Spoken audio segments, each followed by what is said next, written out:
Hi guys, this is me again. All right, this is the USA test prep that is titled MS Old Ironsides Sentence Revision, and the code is BURELEZOYU, and it's dated 4/1, okay, which is today's date.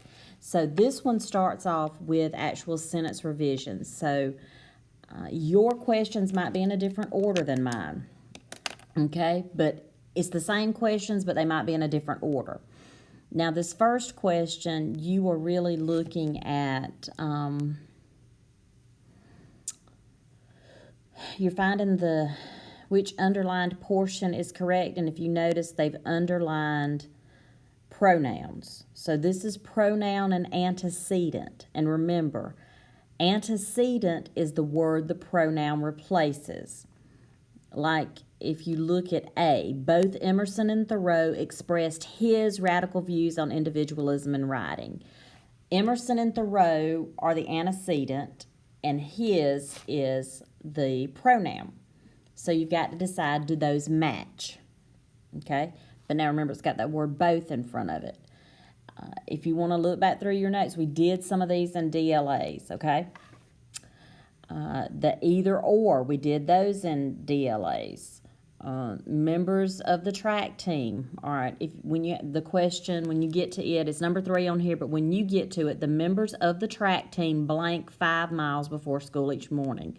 Remember, this little section that says of the track team, nothing in that can be your subject because it's inside a prepositional phrase. So, track team is not your subject. Members is your subject, okay? So, members is your subject, so you need to focus on members when you decide which verb finishes that phrase. Okay, number 4 on the screen, you're looking at the best way to rewrite the third sentence. So, look at the third sentence, which is the first one, and what's the best way to rewrite it. So, you're looking for which one makes the most sense and which one is grammatically correct. It's clear, okay? Then the number 5 on the screen, which may not be your number 5, but maybe you can pull this up on a split screen or take notes. I'm not sure how. Maybe have it up on one thing, the video up on one thing and something else. I don't know, y'all. This technology, I'm learning a lot. Then I'm realizing there's a lot I don't know. Anyway, I keep telling y'all I'm old. But, okay, so sentence written. Okay, let's go to Old Ironsides. Okay, so this is Old Ironsides by Oliver Wendell Holmes. It's actually, I really like the poem because of the imagery. But again, you've got to understand the imagery. Now, I honestly, to make these videos shorter, which I don't do really well at that because I talk a lot, I am trying to focus the discussion on what will help you answer the questions for USA test prep. I mean, we could spend 2 class periods just analyzing this poem, and I would love to read it for you and all that, but I'm just going to read portions for you to make it where this video will actually upload. But Old Ironsides is a ship, and it's actually a real ship. It was a battleship, and it was retired, okay? So, all right, and looking here, we have Old Ironsides, and it says in the first line, tear her tattered ensign down. All right, ensign is like her flag, her symbol. Long has it waved on high. So there it's telling you that this ship has been in service for a long time. Second stanza. The second stanza, her deck. It personifies the ship, her deck, and usually ships are personified female. Once red with hero's blood, where knelt the vanquished foe. Okay, so lines 9 and 10, it means that battles were fought on this ship. Okay, and so you've got, it's red with hero's blood, so the heroes bled, and knelt the vanquished foe, And a vanquished foe is a defeated foe. A foe is someone who is against you. So that's where they had successful battles and they beat whoever they were battling. When winds were hurrying over the flood and waves were white below, no more shall feel the victor's tread or know the conquered knee.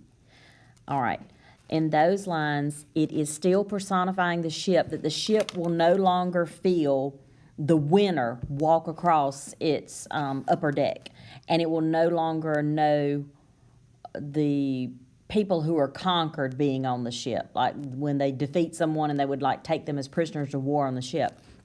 All right, line 15, let's talk about it. The harpies of the shore shall pluck the eagle of the sea. Harpies is a reference to Greek mythology, and the harpies were mythical creatures in Greek mythology, part woman, part bird kind of things, and they have a negative connotation. So the harpies of the shore. So in this case, there are people who want to not just retire the ship, but actually destroy the ship. And so he's really, in this case, calling them harpies. So he's talking bad about the people he's mad about the people who want to tear the ship up, okay? The eagle of the sea represents the ship. So remember, eagle is usually a symbol of majesty. It's a symbol of pride, of courage. So the ship is the eagle of the sea. Okay, so there it's using that comparison where it shows the eagle is a symbol of the ship, and so the ship is an eagle symbolically, okay? And here it says, in the last stanza, it is saying that it would be better for her being the ship, to be destroyed in a storm at sea and sink to the bottom of the sea, rather than just be torn apart by the people who want to decommission her, retire her, and just use her for scrap metal or whatever, okay? All right, so that's kind of a general overview. Let's look at specific questions. What's the poem about? Okay? All right, I hope you can answer that one with no problem, because we've talked about that. Remember, this is a ship that people are wanting to retire, which means that it's the end of the ship's career, okay? What is the speaker's attitude toward the ship? Let's talk about what some of these words means, all right? Reverent and reflective, that means respectful and reflective. Passionate and poignant, okay? Passionate, feels very strongly. Poignant, again, is feeling very strongly about something, okay? Then threatening and cynical, okay? So threatening, obviously you know what threatening means, and then cynical is someone who I don't necessarily want to say doesn't care, but they're always looking for the worst side. And then ecstatic and challenging.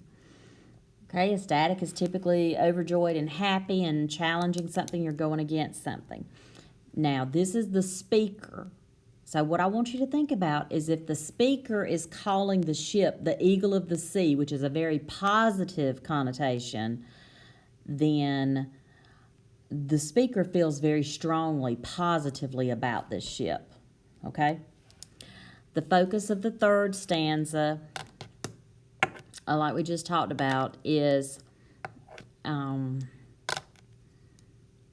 where he's saying it would be better for the ship to just be destroyed by a storm and sink to the bottom, rather than to have people retire her and tear her apart.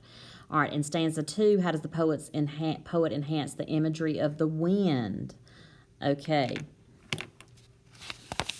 I know I wanted to talk about this one for some reason. Give me a second. The imagery of the wind. Oh, I know. Sometimes it's something so simple. I want you to think about, oh, my bad. It is the second stanza. Okay, so this is the middle stanza.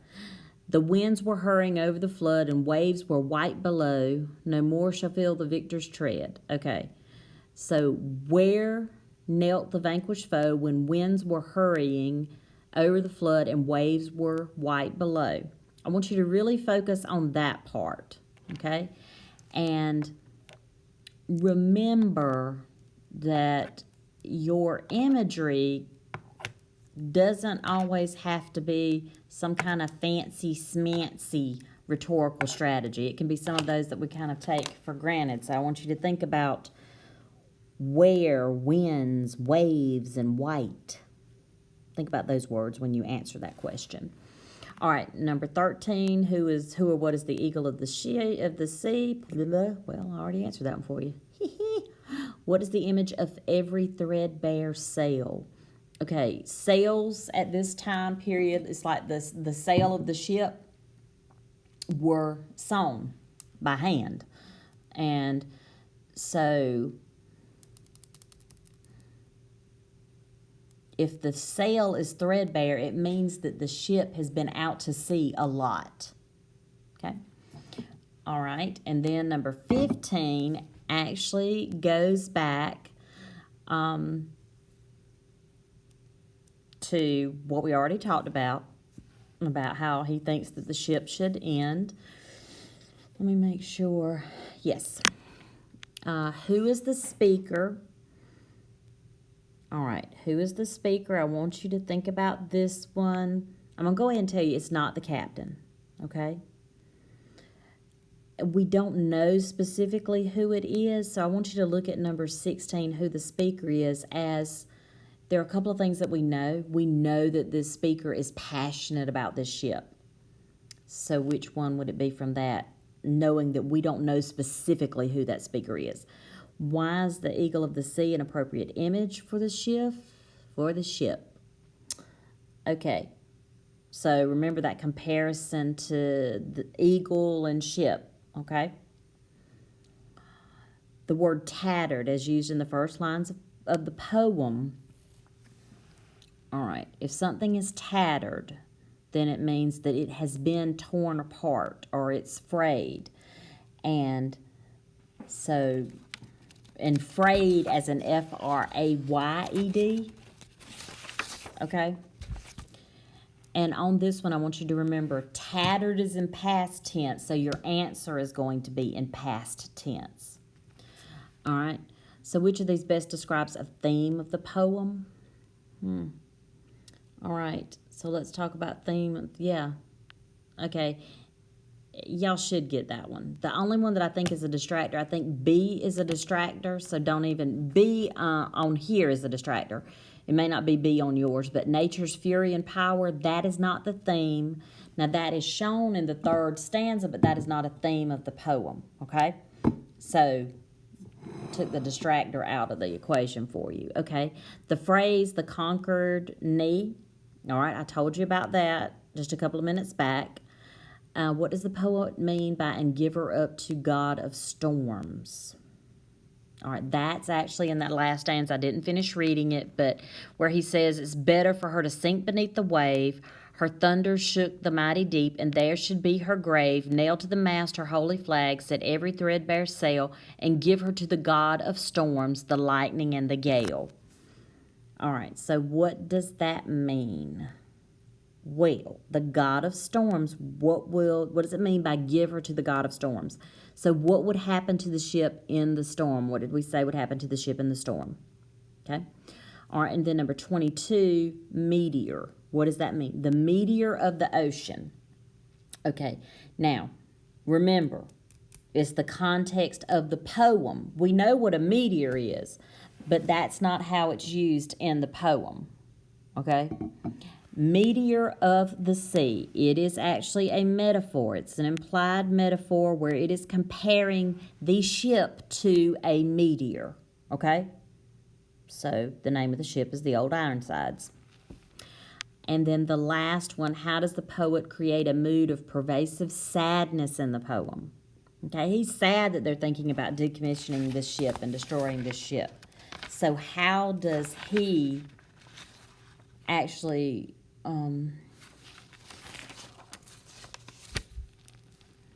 create a mood of sadness in the poem? All right, I want you to remember he personifies the ship, okay? So he is treating the ship as if it is a person, okay? Now, I want to define a couple of words for you because, yeah, sometimes USA Test Prep uses some words that we don't normally use. If you look on the screen, and he speaks of old Ironsides as being tested by a superior foe. He does mention foe, but that's not to create sadness. In this case, the foe are people that the men, or maybe and women too, on the ship defeated. So that's not sad, okay? I want you to look at B. He speaks of old Ironsides as being put to death, as if it were a sentient being. Okay, I want you to look at B, and I want you to substitute human for sentient. He speaks of old Ironside as being put to death as if it were a human being. Remember, he personifies the ship. Okay? All right, I really hope that helps you on this one. If you have already taken this USA Test Prep, if you would like me to reassign it to you so you can retake it again after listening to this, send me a message on Remind or a message on Google Classroom, okay? All right, y'all take care of yourselves.